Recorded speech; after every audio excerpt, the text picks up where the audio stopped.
ओम श्री सद्गुरु परमात्मने नमः। श्री वशिष्ठ जी बोले, हे राम जी, जो संसार, देह, इंद्रियां और अहंकार की सत्ता त्याग कर स्थित हुआ है और जानता है कि न मैं देह हूं न मेरी देह है, मैं इनका साक्षी हूं, ऐसी वृत्ति को धारण करने वाला महात्यागी है। जो सब चेष्टा करता है और राग द्वेष से रहित है, वह महात्यागी है। जो प्राप्त हुए शुभ अशुभ को अहंकार से रहित होकर करता है, वह महात्यागी है। जो मन, इंद्रिय और देह की भी इच्छा से रहित है, वह सब चेष्टाएं करने पर भी महात्यागी है। हे राम जी, जो पुरुष समचित्त, इंद्रियजित और क्षमावान है, वह महात्यागी है। हे राम जी, जिस पुरुष ने धर्म अधर्म की, देह और संसार के मद, मान, मनन इत्यादि कलना का त्याग किया है, वह महात्यागी है। हे राम जी, जिसके चित्त में जो निश्चय है, उसको जब वही अभ्यास और यत्न करके दूर करे तब दूर होता है, अन्यथा नहीं होता।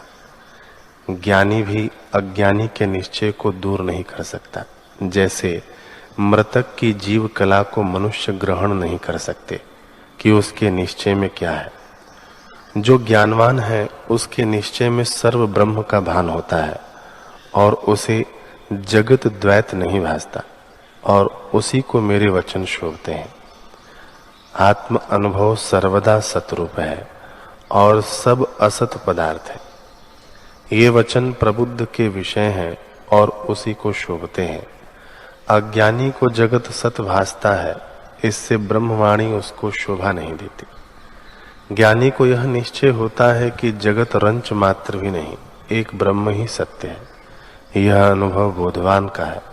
उसके निश्चय को कोई दूर नहीं कर सकता कि परमात्मा से व्यतिरेक कुछ नहीं। ओम श्री सद्गुरु परमात्मने नमः। श्री वशिष्ठ जी बोले, हे राम जी, आत्मसत्ता मोक्ष और बंध दोनों से रहित है। एक और अद्वैत ब्रह्म सत्ता अपने आप में स्थित है। जब मन निर्मल होता है तब इस प्रकार भासता है और किसी पदार्थ में बंधवान नहीं होता। और जब मन इस भाव से रहित अमन होता है, तब ब्रह्म सत्ता को देखता है, अन्यथा नहीं देखता। जब वैराग्य और अभ्यास रूपी जल से मन निर्मल होता है, तब ब्रह्म ज्ञान रूपी रंग चढ़ता है और सर्व आत्मा ही भासता है। और जब सर्वात्म भावना होती है, तब ग्रहण और त्याग की वृत्ति नष्ट होती है, बंध मोक्ष भी नहीं रहता। हे राम जी, जब मन के कषाय परिपक्व होते हैं, अर्थात भोग की सूक्ष्म वासना से मुक्त होता है और सतशास्त्र की विचार से क्रम से बुद्धि में वैराग्य उपजता है, तब परम बोध को प्राप्त होता है और कमल की नाई बुद्धि खिलाती है। मन ने ही सर्व पदार्थ रचे हैं। जब उससे मिलकर तद्रूप हो जाता है, तब उसका नाम सम्यक ज्ञान है। और जब सम्यक दृष्टि होती है, तब उसका तत्काल नाश करता है। जब भीतर बाहर दृश्य को त्याग करता है और मन सद्भाव में स्थित होता है, तब परम पद को प्राप्त हुआ कहता है। हे राम जी, ये दृष्टा और दृश्य जो स्पष्ट भासते हैं, वे असत्य हैं। उन असत के साथ तन्मय हो जाना, यह मन का रूप है। जो पदार्थ आदि अंत में न हो और मध्य में भासे, उसको असत रूप जानिए। सो यह दृश्य आदि में भी नहीं उपजा और अंत में भी नहीं रहता। मध्य में जो भासता है, वह असत रूप है। ओम श्री सद्गुरु परमात्मने नमः। श्री वशिष्ठ जी बोले, हे राम जी, ये मेरे वचन मूढ़ों का विषय नहीं, उनको नहीं शोभते। उनके हृदय में संसार का सद्भाव दृढ़ हो गया है और अभ्यास बिना इस निश्चय का अभाव नहीं होता। जैसा निश्चय किसी के हृदय में दृढ़ हो रहा है, वह दृढ़ अभ्यास के यत्न बिना कदाचित दूर नहीं होता। जिसको यह निश्चय है कि जगत सत है, वह मूर्ख उन्मत्त है, और जिसके हृदय में जगत का सद्भाव नहीं होता, वह ज्ञानवान है। उसे केवल ब्रह्म सत्ता का भाव होता है और अज्ञानी को जगत भासता है। अज्ञानी के निश्चय को ज्ञानी नहीं जानता और ज्ञानी के निश्चय को अज्ञानी नहीं जानता। जैसे मदमत्त के निश्चय को उन्मत्त नहीं जानता और उन्मत्त के निश्चय को मत्त नहीं जानता, तैसे ही ज्ञानी और अज्ञानी का निश्चय इकट्ठा नहीं होता। जैसे प्रकाश और अंधकार और धूप और छाया इकट्ठा नहीं होती, ऐसे ही ज्ञानी और अज्ञानी का निश्चय एक नहीं होता। जिसके चित्त में जो निश्चय है, उसको जब वही अभ्यास और यत्न करके दूर करे, तब दूर होता है, अन्यथा नहीं होता। जो ज्ञानवान है, उसके निश्चय में सर्व ब्रह्म का भान होता है और उसे जगत द्वैत नहीं भासता, और उसी को ये मेरे वचन शोभते हैं। हरि ओम।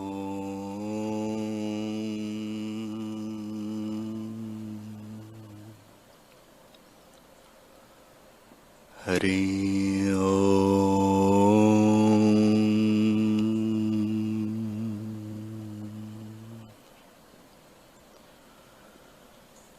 हरि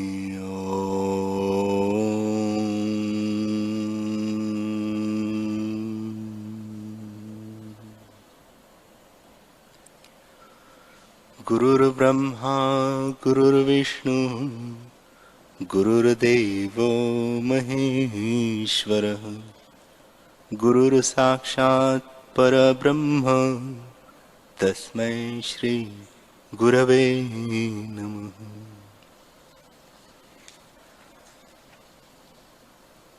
श्री योग वशिष्ठ महारामायण निर्वाण प्रकरण सर्ग 196।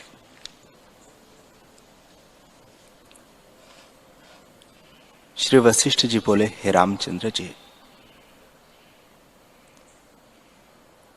मुझे उस देवी के शरीर में अनंत सृष्टि दिखी, कहीं इकट्ठी और कहीं भिन्न भिन्न, कहीं एक ही सी चेष्टा करे और कहीं भिन्न भिन्न चेष्टा करे, मानो ब्रह्मांड रूपी रत्नों का डब्बा है।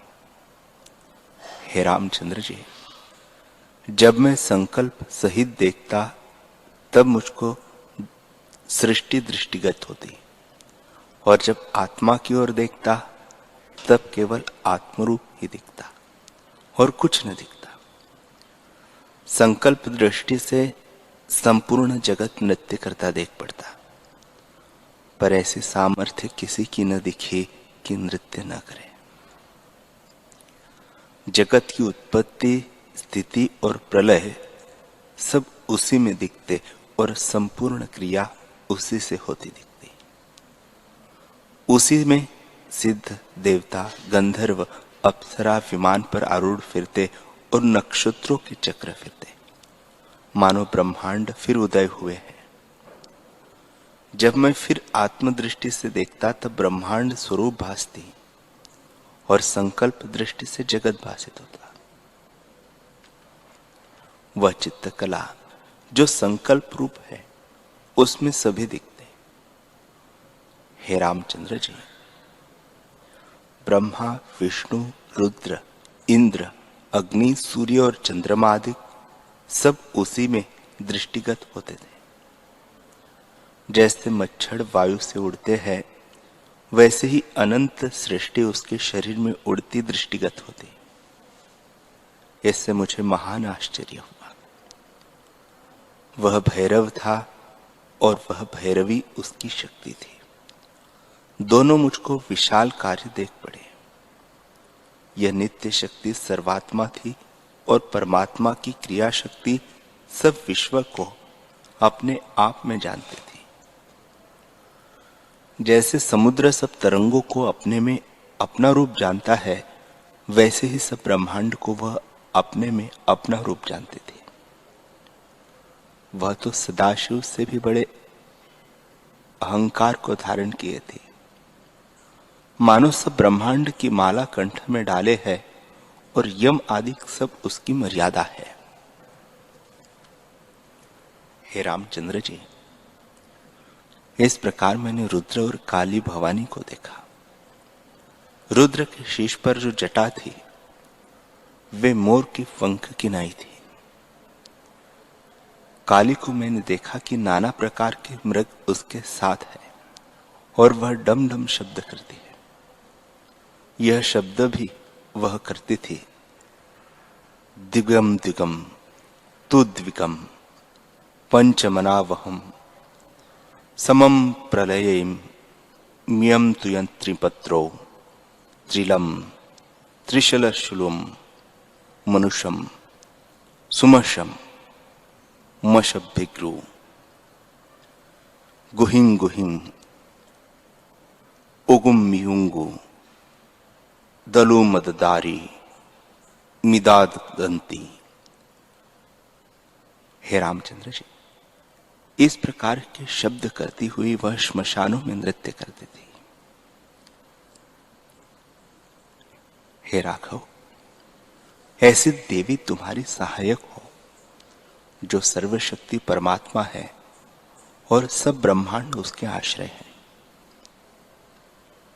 क्षण में वह अंगुष्ठ प्रमाण हो जाती थी और क्षण में बड़े दीर्घ आकार धारण करती थी।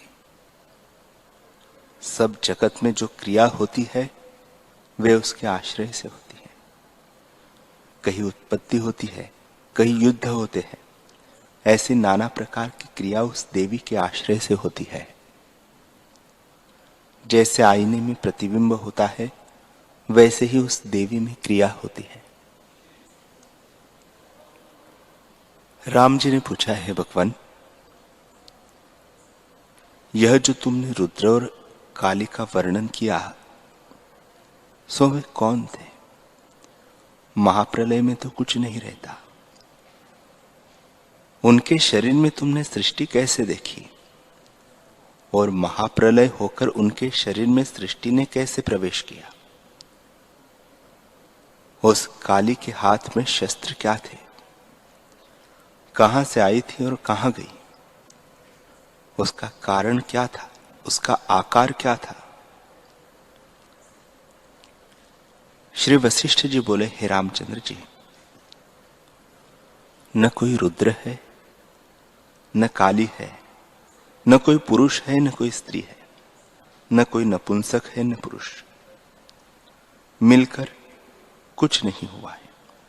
न ब्रह्मांड है और न पिंड है, केवल चिदाकाश है और संकल्प से अपने सब आकार भासित होते हैं। जैसे स्वप्न में आकार भासित होते हैं, वैसे ही वे आकार भी भासित होते हैं। वास्तव में केवल चिदाकाश ज्यों का त्यों है। हे रामचंद्र जी, आत्मपद अनंत चैतन्य सत्य प्रकाश रूप अविनाशी और अपने आप में स्थित है। रुद्रदेव का आकार जो दिखा था, सो वह चैतन्य आत्मा ही ऐसे होकर भासित हुआ था, कोई और आकार न था। जैसे सुवर्ण ही भूषण होकर दिखता है, वैसे ही परमदेव चिदाकाश ऐसे होकर भासित होता था, क्योंकि वह चैतन्य स्वरूप है। जैसे मधुरता पौड़े का स्वरूप है, वैसे ही आत्मा का स्वरूप चैतन्य है। हे रामचंद्र जी, चैतन्य सत्ता अपने स्वरूप को नहीं त्यागती, आकार होकर भासित होती है और सदा अपने आप में स्थित है।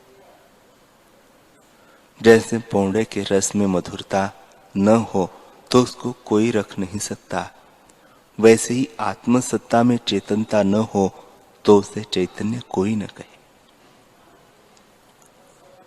जो आत्मा चेतनता को त्यागे तो परिणामी हो और चैतन्य न कहावे, परंतु वह तो सदा आप अपने स्वभाव में स्थित है और किसी और अवस्था को नहीं प्राप्त हुआ। इसी से कहा है कि जो कुछ भासित होता है वह आत्मा का किंचन है। हे रामचंद्र जी, जैसे पौंडे के रस में मधुरता होती है, वैसे ही आत्मा में चेतनता है। चैतन्य मात्र में चेतनता लक्षण चेतनता रूप रहता है। ऐसे यह जगत भावना रूप है। जो शुद्ध चिन्मात्र में चित्त का उत्थान न होता तो जगत भाव न लखाता। आत्मसत्ता दोनों अवस्था में सदा ज्यों की त्यों है। जैसे वायु जब स्पंदित होता है तब उसका स्पर्श रूप लक्षण प्रतीत होता है, और जब निस्पंद होता है तब उसमें कोई शब्द नहीं प्रवेश कर सकता। पर वायु दोनों अवस्थाओं में तुल्य है। वैसे ही शुद्ध चैतन्य में किसी शब्द का प्रवेश नहीं, पर चेतनता भाव में है और आत्मसत्ता सदा एक रस है। ऐसे वास्तव में यह जगत नहीं है। हे राघव, आदि मध्य अंत, जगत, आकाश, कल्प, महाकल्प, उत्पत्ति, स्थिति, प्रलय, जन्म, मरण, सत असत, प्रकाश, अंधकार, पंडित, मूर्ख, ज्ञानी, अज्ञानी, नाम रूप, कर्म रूप, अवलोक, मनस्कार, विद्या, अविद्या, दुख, सुख, बंधन, मोक्ष, जड़, चेतन, पृथ्वी, जल, अग्नि, वायु, आकाश, आना जाना, जगत अजगत कुछ नहीं है। बढ़ना घटना, मैं, तुम, भेद शास्त्र, पुराण, मंत्र, आकार, उकार, मकार, जय, नाम आदि स्थावर जंगम सब जगत ब्रह्म स्वरूप है। दूसरी वस्तु कुछ नहीं। जैसे समुद्र में तरंग, बुलबुले और आवर्त सब जल रूप है, वैसे ही सब ब्रह्म स्वरूप है। ब्रह्म से भिन्न जगत कुछ वस्तु नहीं। जैसे स्वप्न में जो पर्वत दिखते हैं वे अनुभव से भिन्न नहीं होते, वैसे ही यह जगत ब्रह्म से भिन्न नहीं। जैसे सूर्य की किरणों में जल जान पड़ता है, वैसे ही आत्मसत्ता जगत रूप होकर भासित होती है। हे रामचंद्र जी, ब्रह्मा, विष्णु, रुद्र, इंद्र, वरुण, कुबेर, यम, चंद्रमा, सूर्य, अग्नि, जल, पृथ्वी, वायु, आकाश आदि जितने शब्द हैं वे सब ब्रह्म सत्ता ही से होकर स्थित हुए हैं। परंतु सत्ता अपने आप में ज्यों की त्यों है, कभी परिणाम को नहीं प्राप्त हुई, और वही सत्ता सबकी आत्मा है। जैसे समुद्र अपने तरंग भाव को त्यागे तो अपने सौम्य भाव में स्थित होता है, वैसे ही ब्रह्म सत्ता फुरने को त्यागे तो अपने स्वभाव में स्थित हो, जो अनामय है, अर्थात दुखों से रहित परम शांति स्वरूप अनंत और निर्विकार है। जब इस प्रकार बोध हो तब जीव उस ब्रह्म सत्ता को प्राप्त हो। बोध, अबोध, विधि निषेध भी वही है। जैसे जल और समुद्र की संज्ञा कही है और तरंग शब्द कहने से विलक्षण भासित होता है, पर जब जल तरंग बुद्धि को त्यागे तब केवल समुद्र रूप है। वैसे यह जीव जब अपने जीवत्व भाव को त्यागे तब आत्मरूपी समुद्र को प्राप्त हो, अर्थात जब दृश्य का संबंध त्याग करे तब आत्मा हो। श्री वशिष्ठ जी बोले, हे रामचंद्र जी, तुमसे मैंने जो चिदाकाश कहा है वह परम चिदाकाश है और सदा अपने आप में स्थित है। हे रामचंद्र जी, शुद्ध चिदाकाश जो मैंने तुमसे कहा है वही यह रुद्र रूप है और वही नृत्य करता था। वह आकार कोई न था, केवल चिद्घन सत्ता थी और वही ऐसे होकर किंचन होती थी। हे रामचंद्र जी, जब मैं आत्मदृष्टि से देखता था तब मुझको चिदाकाश रूप ही भासित होता था। हे राम, जो मेरे जैसा हो वही वैसा रूप देख सकता है और नहीं देख सकता। जिसका नाम कृतांत है वही रुद्र और वही भैरव है। वही कृतांत की मूर्ति नृत्य करके अंतर्धान हो गई। वास्तव में वह रूप माया मात्र था। यह चैतन्य सत्ता के आश्रय नाचते थे। हे रामचंद्र जी, जैसे सोने में भूषण है परंतु वे सोने के बिना नहीं होते, वैसे ही चेतनता किंचन से जगत भासित होता है और फिर वही प्रमाद से आदि भौतिक हो जाता है। वास्तव में शुद्ध चिदाकाश रूप ही है और चेतनता से वही जगत रूप दिखता है। राम जी ने पूछा, हे भगवान, प्रथम तो आपने कहा कि अद्वैत आत्म तत्व में यह जगत प्रमाद से कल्पित है और जो है तो कल्प के अंत में नाश हो जाता है। केवल अद्वैत सत्ता रहती है। अब फिर आप ही कहते हो कि चैतन्यता से जगत रूप भासता है। अद्वैत में चैत्यता कैसे हुई और कौन चेतने वाला हुआ? प्रलय के अनंतर काली क्यों कर भासित हुई? श्री वशिष्ठ जी बोले, हे रामचंद्र जी, न कोई चैत्य है और न कोई चेतता है। केवल आत्म सत्ता अपने आप में स्थित है, जो चैतन्य घन परम निर्मल और शांत रूप है। उसी को शिव तत्व भी कहते हैं। वही शिव तत्व रुद्र का आकार को धारण किए देख पड़ा था, दूसरा कुछ नहीं, केवल परम चिदाकाश है। वही चिदाकाश आकार रखकर भासित होता है, पर वास्तव में कोई आकार नहीं हुआ। न भैरव है, न भैरवी है, न काली है, न यह जगत है। सब माया मात्र है।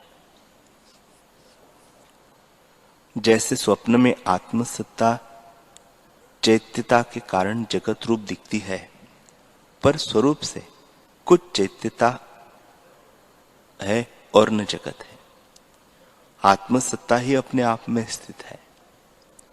वैसे उस जगत को भी तुम जानो, कुछ और नहीं हुआ, अद्वैत सत्ता ही है। इससे चैत्य और चेतने वाला सब भ्रम से भासते हैं। आत्मा में ये नहीं उपजे, केवल स्वच्छ चिदाकाश है। मुझको तो सदा वही भासता है, पर अज्ञानी को नाना प्रकार का जगत भासता है। आत्मा सदा एक है, किंचन से उसमें आकार दिखते हैं। भैरव और काली सब निराकार है, भ्रांति से आकार प्रतीत होते हैं।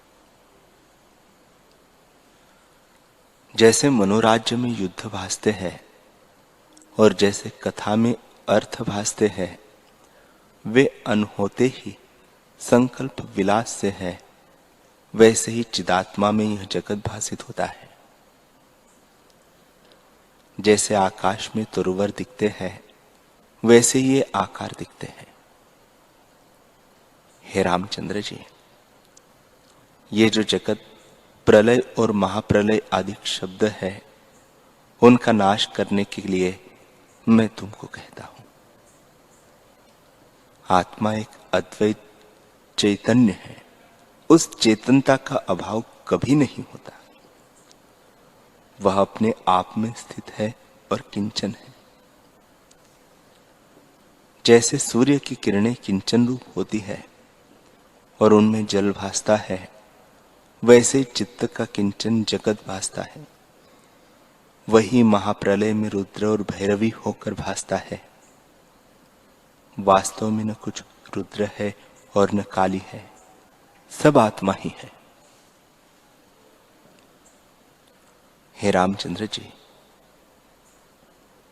जो कुछ कहना सुनना होता है तो वाच्य तथा वाचक से होता है। आत्मा में कहना और सुनना कुछ नहीं। वही चिदाकाश रुद्र संकल्प से नृत्य करता था। जैसे सुवर्ण भूषण होकर भासित होता है, वैसे चिदाकाश संकल्प से आकार होकर भासित होता है। दूसरा कुछ नहीं बना। मैं, तुम और जगत, चैत्य और अचैत्य सब वही रूप है। उसमें कोई शब्द नहीं फुरा। जैसे स्वप्न में नाना प्रकार के शब्द भासित होते हैं, तो कुछ वास्तव नहीं, पत्थर की नाई मौन है। वैसे ही जागृत जगत में भी जितना शब्द होता है, सो सब स्वप्न है, कुछ हुआ नहीं। केवल आत्म सत्ता ही अपने आप में स्थित है।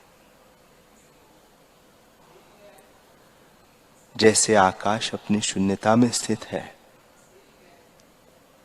वैसे ही आत्मसत्ता अपने आप भाव में स्थित है। जहां न एक है न द्वैत है, न सत्य है न असत्य है, न चित्त है न चेत है, न मौन है न अमौन है, और न कोई चेतने वाला है। चेत के अभाव का केवल अचेत चिन्मात्र आत्मसत्ता निर्विकल्प रूप में स्थित है। हे रामचंद्र जी, सबसे बड़ा शास्त्र का सिद्धांत यही है। इस दृष्टि से तुम मौन में स्थित हो। हे रामचंद्र जी, सब सिद्धांतों की समता है निर्विकल्प होना। जैसे पत्थर की शिला मौन होती है, वैसे ही चैत्य से रहित रहकर जो कुछ प्रत्यक्ष आचार प्राप्त हो, उनमें वृत्त होना और सदा आत्म निश्चय रखना, इसी का नाम पर मौन है। सब क्रिया होती रहे, पर अपने से कुछ न देखना। जैसे नट स्वांग भरता है और उसके अनुसार विचरता है, परंतु निश्चय उसका आदि शरीर में ही होता है, उससे वह चलायमान नहीं होता। वैसे ही जो कुछ अनिच्छित प्राप्त हो, उसको यथा शास्त्र करे, परंतु अपने निर्गुण निष्क्रिय स्वरूप से चलायमान न हो, उसी अद्वैत स्वरूप में स्थित रहो। राम जी ने पूछा, हे भगवान, वह रुद्र क्या था और वह काली शक्ति क्या थी? उनके अंगों का बढ़ना घटना और नृत्य करना क्या था और वस्त्र क्या थे, सो कहिए। श्री वशिष्ठ जी बोले, हे रामचंद्र जी, शिव तत्व ही आकार होकर भासता है और कोई आकार नहीं। वह चिन्मात्र अमल विद्या और अविद्या के कार्य से रहित शांत और अवाच्य पद है। यह संज्ञा भी संकल्प में तुमसे कही है। आत्मवेत्ता आत्मपद को अवाच्य पद कहते हैं, तथापि मैं कुछ कहता हूं। हे रामचंद्र जी, केवल आत्म तत्व मात्र जो चिदाकाश है वही शिव भैरव है। उसी के चमत्कार का नाम चित्त शक्ति है, उसी का नाम काली है। उस काली आत्मा और शिव रूप में कुछ भेद नहीं। जैसे पवन और स्पंदन में और अग्नि तथा उष्णता में कुछ भेद नहीं, वैसे ही चित्तकला और आत्मा में कुछ भेद नहीं। जैसे पवन निस्पंद होता है तब उसका लक्षण नहीं होता, अवाचक रूप होता है, और जब स्पंदन होता है तब उसका लक्षण भी होता है और उसमें शब्द प्रयोग होता है। वैसे ही चित्त शक्ति से उसका लक्षण होता है।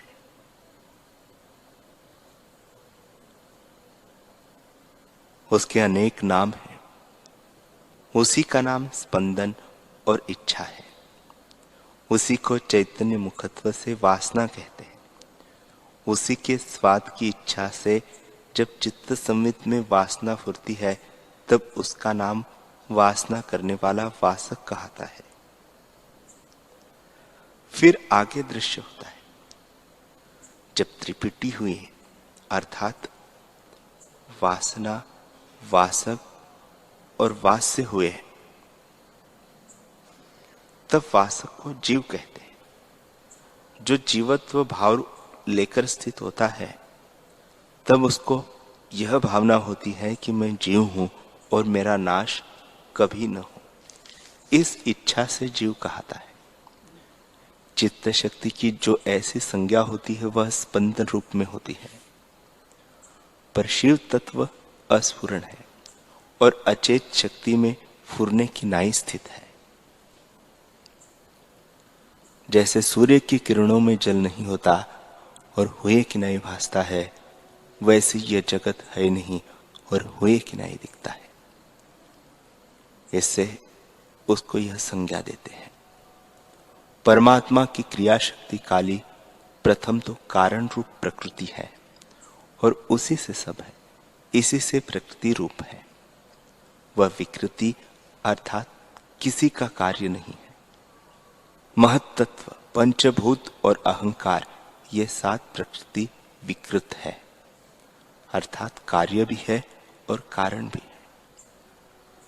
कार्य आदि देवी के है और कारण षोडश के है। पंच ज्ञान इंद्रिया, पंच कर्मेंद्रिया, पंच प्राण और एक मन, इनके सप्तदश कार्य है।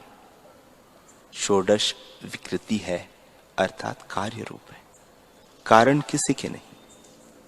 17वां पुरुष जो परमात्मा का अंश है वह अद्वैत, अचित्य और चिन्मात्र है। न किसी का कारण है और न कार्य अपने आप में स्थित है। इससे कारण कार्य में जितनी द्वैत कलना है वह सब चित्त शक्ति में स्थित है। जब यह निस्पंद होती है तब तत्व रूप शिव पद में निर्वाण हो जाती है और कारण कार्य रूपी सब भ्रम मिट जाता है।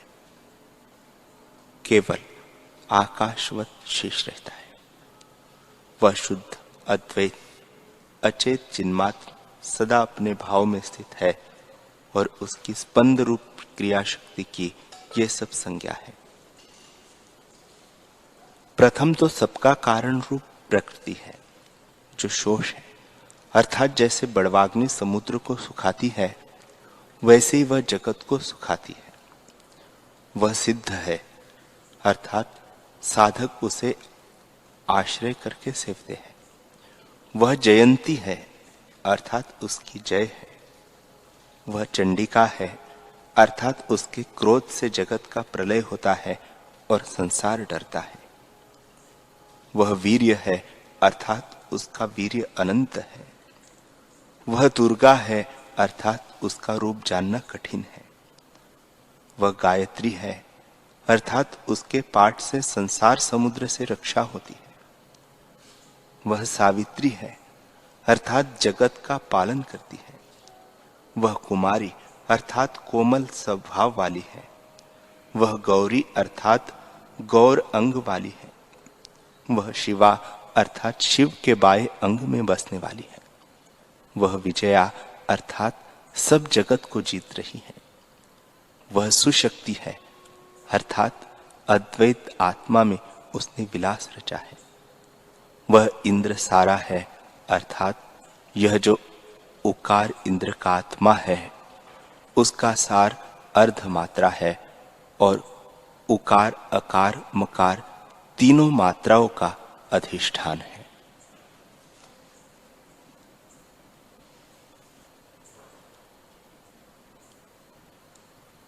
हरि ओम।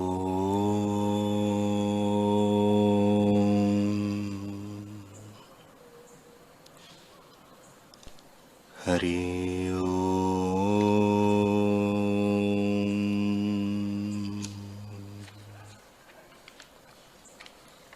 ओम सहना भवतु सहनो भुनक्तु सह वीर्यं करवावहै तेजस्विनावधीतमस्तु मा विद्विषावहै।